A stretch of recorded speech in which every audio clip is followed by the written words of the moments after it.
దేవుని వాక్యం ఇది గుర్తుపెట్టుకో. నీ నిరీక్షణ నిష్ఫలం అనుకుంటున్నావా? నీ ఎదురు చూపు వ్యర్థం అనుకుంటున్నావా? నా తండ్రి నీ ఎడల కార్యం చేస్తే సంవత్సరాలు, నెలలు కాదు, క్షణాలు పట్టదు కార్యాలకి. నువ్వు ఉన్న స్థితిలోనే ఉంటాను అనుకుంటున్నావా? నువ్వు పడున్న స్థితిలోనే నిన్ను అక్కడే పడుండనిస్తాడు అనుకున్నావా? గుర్తుపెట్టుకో, టైటిల్ రాసుకో, ఉండనీయడక్కడ, ఉండనీయడు అలాగే.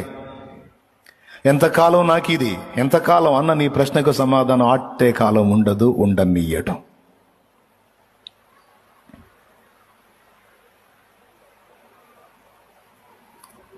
ముప్పై 38 సంవత్సరాల జబ్బు రోగంతో పడున్నాడు ఒకడు, ఉండనిచ్చాడు అక్కడే.